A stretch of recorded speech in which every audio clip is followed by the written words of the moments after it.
Sobrang laki ko pala. Ginawa ko ng ano, para sa katinanalamunan. Ginago ko. Then yung yan sa akin ang anak ko, hindi ako hiyang doon. Pero at paano na pa aking tulong.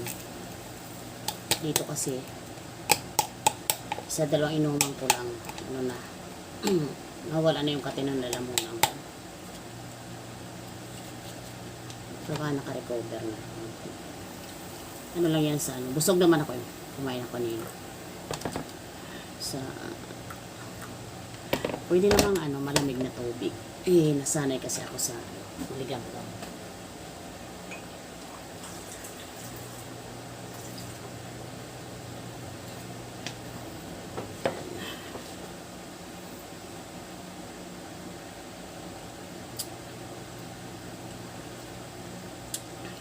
Masarap. Tsaka bumili ako sa palengke ng Indian mango. Ayan, 4 na peraso halagang 90 pesos. Ano ba yan? Akala mo para ako naglilihi. Pinagtyagaan, 80 pesos. Ang sarap. Kasi maniba lang na sila. Kain tayo. Pahinga muna konti kasi magluluto ako ng African tuna.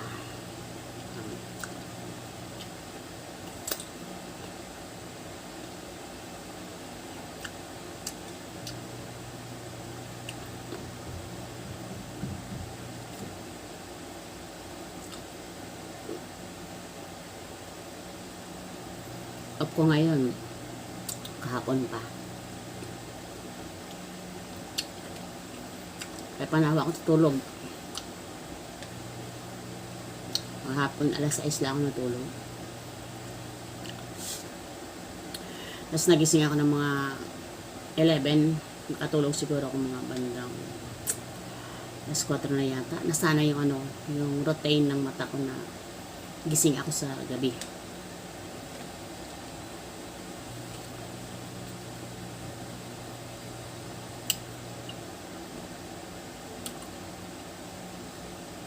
Wala rin ako nagawa. Giniga lang din ako.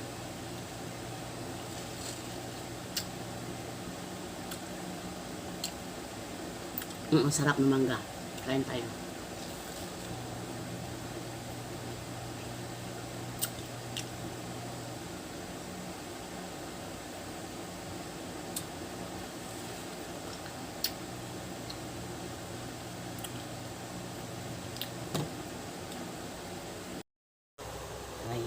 Ayan na naman ang lola.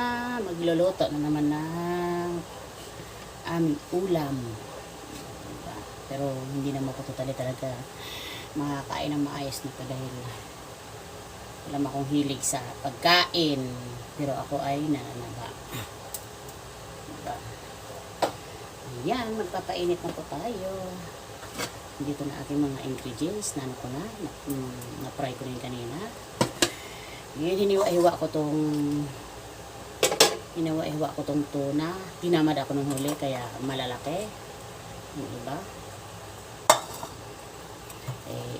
Amin lang naman ulam. Ayan. Tapos, yung aking recipe pang apretada.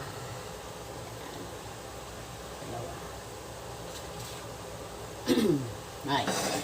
Nasunog na ang aking kawali. Sunog na ang kawali ng lola. Dahil ka-bidyo-bidyo pa.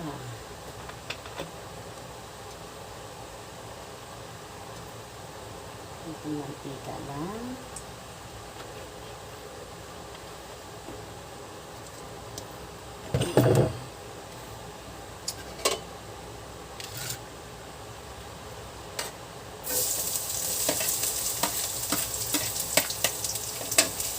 Walang green peas dahil tamad akong pangkinang.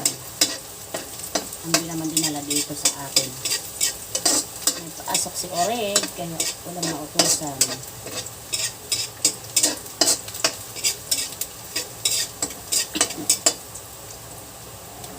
Maano pang lalamunan ko. Kaya hindi pwedeng wala akong iniinom na gamot.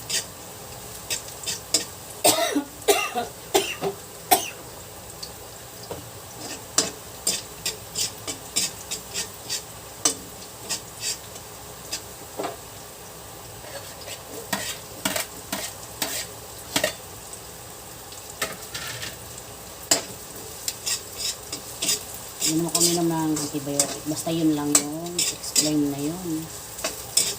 Iniinom ko. Iniinom ko kanina.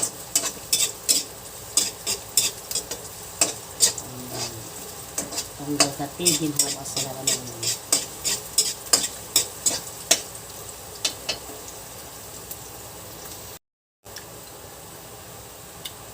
Ang kaya ng mangga.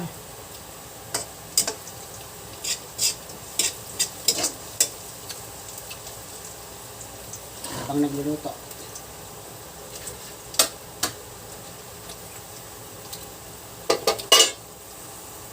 Bawas ko ng aking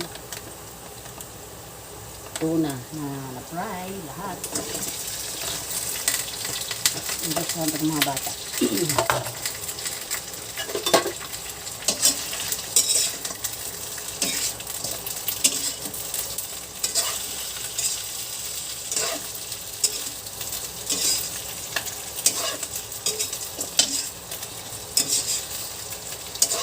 Ano pala to i-prito. Natatakot ako dahil katalsikan ko.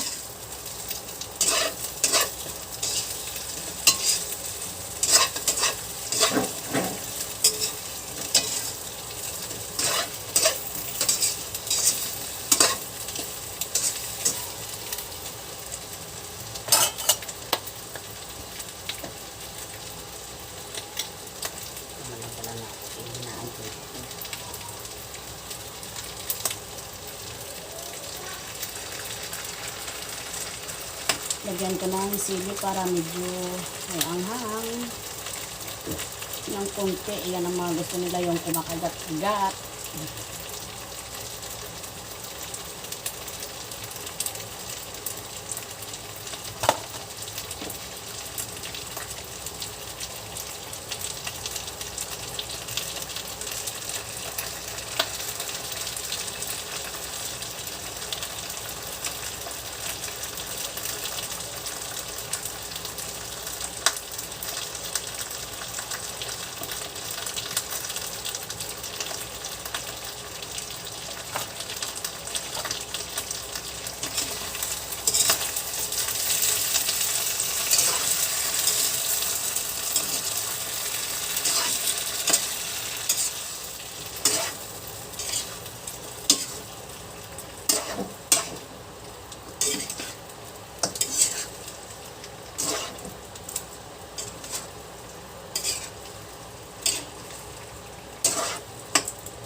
Lagyan natin ng tubig.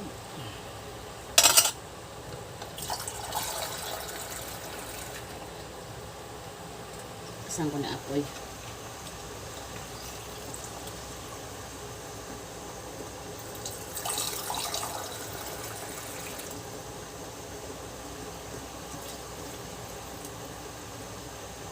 Kasi ito nila. Para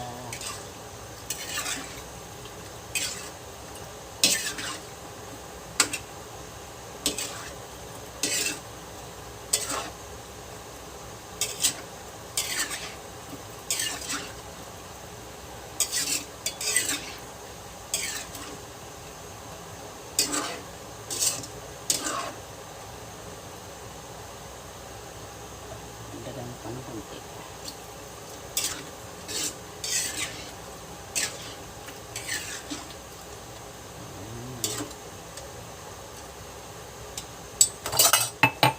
Hayaan muna nating pakuluin hanggang sa pabawas ng konti ang sabaw.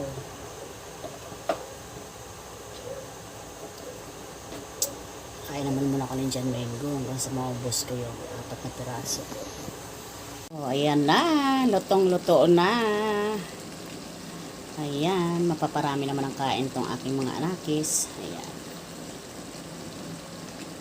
Diba? Naluto ko na yung apritada tuna.